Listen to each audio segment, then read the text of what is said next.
आपको रोटी चाहिए या आपको मंदिर चाहिए? वो जनता ने सोच लिया ना। नहीं, मेरे को आप पहले ये बताइए, जो नौजवान है ना, जिसके पास नौकरी नहीं है, जिसकी प्लेट में रोटी नहीं है, उनको मंदिर मस्जिद नहीं चाहिए, उनको रोटी चाहिए, उनको उनके बच्चों के लिए नौकरियां चाहिए, उनको स्कूल चाहिए, उनको अच्छी हेल्थ फैसिलिटीज चाहिए, क्योंकि वहाँ की मीडिया बिकाऊ नहीं थी। 6 साल पहले मीडिया बिकाऊ नहीं थी, जो सच होता था वही दिखाती थी मीडिया, और इसीलिए सरकारें बदली।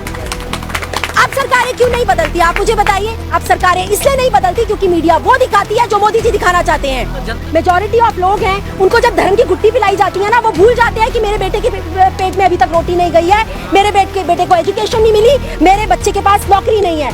उनको सिर्फ नजर आता है कि वो मोदी जी प्यारी प्यारी बातें करके चले जाते हैं, ताली थाली बजा लो, दिए जला लो, ताली बजा लो। आज इतने सारे लोग मर चुके हैं कोविड की वजह से। क्या ताली थाली बजाने से कोविड कम हुआ? क्या दिए जलाने से कोविड कम हुआ? वो आपको आके पागल बना के जाते हैं, टीवी में आप पागल बन जाते हो। कोविड आता है, टीकरा फोड़ दिया जाता है मुसलमानों पर। आप ईद की शॉपिंग मत करिए क्योंकि कोविड हो जाएगा, लेकिन दिवाली की शॉपिंग करिए क्योंकि तब कोविड नहीं होगा। ऐसा क्यों?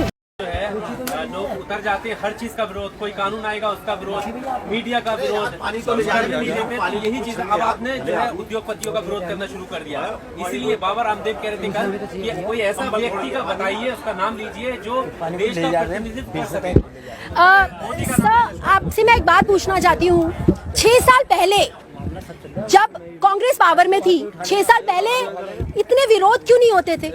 6 साल पहले इतने सारे प्रोटेस्ट क्यों नहीं होते थे? 6 साल पहले हर नीतियों के लिए लोग सड़कों पे क्यों नहीं उतरते थे? इसीलिए तो वो कहते हैं क्योंकि लोकतंत्र जिंदा है, प्रोटेस्ट हो रहे हैं। नहीं, वो इसलिए नहीं उतरते थे क्योंकि वहाँ जरूरत नहीं थी, क्योंकि वहाँ की मीडिया बिकाऊ नहीं थी। 6 साल पहले मीडिया बिकाऊ नहीं थी, जो सच होता था वही दिखाती थी मीडिया, और इसीलिए सरकारें बदली।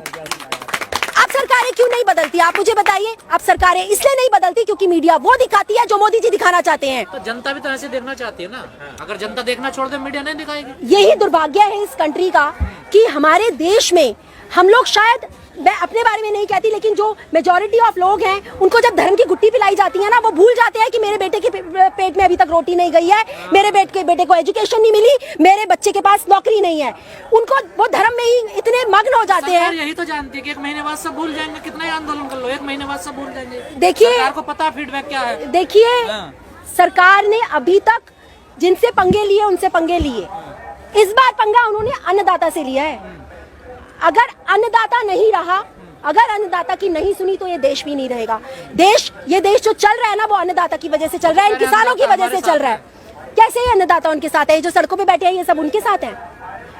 हाँ, हम भी ये अन्नदाता उनके साथ होंगे जब वो ये काला कानून वापस लेंगे। ये अन्नदाता उनके साथ होंगे जब वो इनके बारे में सोचेंगे, इनके लिए सोचेंगे। एक बात भी, अगर मान ले जाए सरकार ने कानून वापस ले लिया, कल को दूसरा पक्ष खड़ा हो जाएगा कि हमारा भी कानून वापस करो, ये तो सरकार के लिए तो बहुत मुश्किल खड़ी हो जाएगी। देखिए, एनआरसी का विरोध कर रहे हैं, तो जो गलत है उसका विरोध हो रहा है ना, सही चीज के लिए तो विरोध नहीं हो रहा। फिर ट्रिपल तलाक का भी विरोध हुआ, तो वो जितना उन्होंने काम किया वो सब RTI में संशोधन किया, उसका भी विरोध तो क्यों नहीं होना चाहिए? तो आप मुझे एक बात बताइए, क्यों ना हो राइट टू इन्फॉर्मेशन? आप कांग्रेस को गलत कहते रहते हैं, कौन लेकर आया था राइट टू इन्फॉर्मेशन? कांग्रेस लेकर आई थी ना, तो क्यों ना हो हमें राइट टू इन्फॉर्मेशन? आप मुझे बताइए। वो था, इसीलिए के साथ तो बदलाव करना पड़ता है ना। तो आप गलत बदलाव नहीं करेंगे। आप गलत बदलाव क्यों करेंगे? राइट टू इन्फॉर्मेशन एक्ट के जरिए हमें पता होता था कि हमारा पैसा कहाँ जा रहा है, हमारा टैक्स कहाँ जा रहा है। आज पीएम केयर फंड, आप लोगों से आपने पैसा लिया और आप खा गए, और हमको मालूम नहीं है, और आप बोलते हैं कि हम आपको बताएंगे भी नहीं। क्यों नहीं बताएंगे आप? क्यों आपने एक पीएम केयर फंड बनाया? क्यों नॉर्मली प्राइम मिनिस्टर फंड में क्यों नहीं पैसा मांगा आपने? आप हर चीज में नया नया स्ट्रैटेजी बनाते हैं, और लोग इतने अंधे हैं इस देश में। मैं कहूंगी कि लोग शायद इतने डम्ब हैं कि उनको समझ नहीं आता, उनको सिर्फ नजर आता है कि वो मोदी जी प्यारी प्यारी बातें करके चले जाते हैं, ताली थाली बजा लो, दिए जला लो, थाली बजा लो। आज इतने सारे लोग मर चुके हैं कोविड की वजह से। क्या ताली थाली बजाने से कोविड कम हुआ? क्या दिए जलाने से कोविड कम हुआ? वो आपको आके पागल बना के जाते हैं, टीवी में आप पागल बन जाते हो, और फिर आप उनको वोट दे देते हो। आपको समझ में नहीं आता कि अगर आज इस देश में कोविड नहीं आता, अगर आपने ट्रंप की विजिट नहीं कराई होती, इस देश में कोविड नहीं आता अगर आप टाइमली सारी की सारी फ्लाइट्स बंद नहीं करते, लेकिन क्योंकि आपको मध्य प्रदेश में MLAs खरीदने थे, इसलिए आपने ऐसा किया, इसलिए आपने कोविड आने दिया। पार्लियामेंट का, क्यों कर दिया आप बंद? क्योंकि वहाँ किसानों के हित की बात हो रही है। तब आपको कोविड आ गया कि कोविड है इसलिए हम बंद कर रहे हैं। 26 जनवरी की परेड कानूनों पे 20 साल से चर्चाएं हो रही है ना, हर कोई अपनी रिपोर्ट दे रहा है ना। तो आप तो ठीक है, जितने भी विपक्ष है उनको बीच में बिठाइए, जो भी आप लोग हैं किसानों के जितने भी लोग हैं उनको बीच में बिठाइए, उनसे पूछिए कि वो चाहते क्या है, उन्हें क्यों प्रॉब्लम है इस कानून से। इस सब लोग मिलके, आप ऐसा नहीं करेंगे कि आपने एक कानून बनाया और आपने अगले दिन लागू कर दिया, जिस तरह से अमित शाह करते आए हैं हमेशा। आप 370 हटाते हैं, आप एक बार कश्मीरियों के, आप बोलते हैं वो भी कश्मीरियों के हित में है। अगर कश्मीरियों के हित में था तो क्यों बंद किया वहाँ पर उन्होंने? आज तक बंद है वहाँ पर इंटरनेट सर्विसेज और फोन। सरकार कह रही है किसानों को जो दिक्कतें हैं हम उन पर संशोधन करने के लिए, लेकिन ये भी सच्चाई है ना, जो गाँव एरिया में जाओगे कोल्ड स्टोर बने हुए नहीं है, किसान अपनी फसल कहाँ रखे? सरकार यही कह रही है कि कंपनियां आएंगे कोल्ड स्टोर बनाएंगे, किसान को फायदा मिलेगा।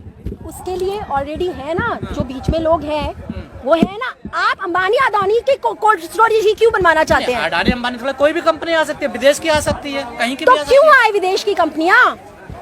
आप किसानों से पूछिए ना, जो जिस तरह से चीजें चल रही थी, आप किसानों से पूछिए वो क्या चाहते हैं। एक चाय की टपरी लगाने वाला भी डिसाइड करता है कि मैं 5 रुपए की चाय बेचूंगा, तो किसान क्यों नहीं डिसाइड कर सकता? आप कौन होते हैं उसके ऊपर? जो मेहनत कर रहा है, जो 24 घंटे नमक और प्याज की रोटी खा के 24 घंटे खेतों में लगा पड़ा है, ओलों में, बारिशों में, ठंड में, गर्मी में, आप उसका भी सौदा कर दिया आपने अपने इंडस्ट्रियलिस्ट से। अमेठी में चिप्स की फैक्ट्री लगाना चाहते थे ना, उनका एक ड्रीम प्रोजेक्ट था, वही तो सरकार कहाँ कुछ नया हो रहा है। देखिए राहुल गांधी जी के बारे में बोलने से पहले आप सिर्फ इतना सोचिए कि सिर्फ एक वही इंसान ऐसे हैं जो पढ़े लिखे हैं। ऐसे लोगों को देश देना चाहिए जो पढ़े लिखे लोग होते हैं, जिनके अंदर समझ होती है। राहुल गांधी जी ने कोविड के बारे में पहले ही बता दिया था कि बहुत बड़ी सुनामी आएगी अगर कोविड आ गया तो। उन्होंने पहले ही बता दिया था कि अगर कोविड आया तो इकोनॉमी भी खत्म हो जाएगी। किसने सुना? क्या प्राइम मिनिस्टर ने सुना? वो तो उस वक्त क्या कर रहे थे? दिल्ली हाट में बैठ के वो खा रहे थे लिट्टी चोखा। जनता को सुनना चाहिए था। तो आप मुझे एक बात बताइए, जब सरकारें, जो इंसान पावर में बैठा हुआ है, पहले भी ये होता था जब ऑपोजिशन वाले कोई बात करते थे तो उनकी बातें सुनी जाती थी। आज क्या होता है? आज प्राइम मिनिस्टर साहब जब कोविड से लोगों की मौतें हो रही होती हैं, वो मोर के साथ बैठ के फोटो शूट करा रहे होते हैं, क्योंकि उनके लिए वो ज्यादा इंपॉर्टेंट है, उनके लिए देश इंपॉर्टेंट नहीं है। जब सेलिब्रिटीज की शादी होती है तो उनके लिए वहां जाना इंपॉर्टेंट होता है। क्या आरोप तो आप पे लगते हैं? अगर यहाँ किसान आंदोलन चल रहा तो राहुल गांधी जी को विदेश जाने की हाँ, तो राहुल गांधी जी कौन है? राहुल गांधी जी ऑपोजिशन है। सवाल आप ऑपोजिशन से करेंगे या पावर में बैठे हुए लोगों से करेंगे? ऑपोजिशन को होना चाहिए ना। तो ऑपोजिशन कर रहे हैं ना, क्या नहीं कर रहा ऑपोजिशन? एक सेकंड, विपक्ष कमजोर नहीं है, मीडिया आपको दिखा रही है कि विपक्ष कमजोर है। आप समझिए इस बात को। अगर आज मीडिया सही होती तो मीडिया ये बताती लोगों को कि विपक्ष क्या क्या कर रहा है और क्या क्या नहीं कर रहा। आप जहाँ खड़े हुए हैं ना, यहाँ पर 24 घंटे का लंगर है, यहाँ पर सुबह शाम किसानों की मदद के लिए लंगर लगा हुआ है, और ये कांग्रेस का ही लंगर है। और यहाँ ही नहीं, टीकरी बॉर्डर, बुराड़ी, आपका सिंगू बॉर्डर, सब जगह पे लगा हुआ है। और हम ये नहीं कहते कि हम किसी के ऊपर एहसान कर रहे हैं, हम ये कहना चाहते हैं आपको कि किसान हमारे हैं। अगर आज हम किसानों को अपना समझेंगे तो ही वो हमें अपना समझेंगे। किसान हमें रोटी देता है, और अगर आप बातें करते हैं ना भगवान की, तो मैं कहती हूँ किसान से बड़ा भगवान नहीं है कोई इस देश का, क्योंकि किसान की वजह से हमारे घरों तक रोटियां पहुंचती हैं। ठीक है, आप सरकार की बात करें, एक सवाल और लेते कि इस सरकार ने कोई काम नहीं किया, दूसरा टर्म चल रहा है, लेकिन बहकाया कैसे कर सकती हैं आप? जो भी उनके मुद्दे थे उन्होंने अपने मैनिफेस्टो में लिखे और उन्हीं मुद्दों पर उन्होंने काम किया। उसी पे चुनाव लड़ा। राम मंदिर का उन्होंने जिक्र किया, 370 का जिक्र किया, उन्होंने 3 तलाक का जिक्र किया। फिर ये कैसे कह सकते हैं बहकाया? जनता को पसंद है तब। सर आप मुझे एक बात बताइए, आपको रोटी चाहिए या आपको मंदिर चाहिए? वो जनता ने सोच लिया ना। नहीं, मेरे को आप पहले ये बताइए, जो नौजवान है ना, जिसके पास नौकरी नहीं है, जिसकी प्लेट में रोटी नहीं है, उनको मंदिर मस्जिद नहीं चाहिए, उनको रोटी चाहिए, उनको उनके बच्चों के लिए नौकरियां चाहिए, उनको स्कूल चाहिए, उनको अच्छी हेल्थ फैसिलिटीज चाहिए। क्यों नहीं करते फिर लोग? इन मुद्दों का विरोध होना चाहिए ना। विरोध होता है, क्यों नहीं होता? किसने चंदा? कौन चंदा देता है? कौन चंदा देता है? जो चंदा मैनिफेस्टो तो देखा होगा ना सबने, जब उन्हें दिख रहा है कि उसमें तो लोग, हाँ, यही मैं आपको बोल रही हूँ कि हमारे देश का ये दुर्भाग्य है कि यहाँ पर धर्म की गुट्टी पिला कर लोगों को बरगलाया जाता है।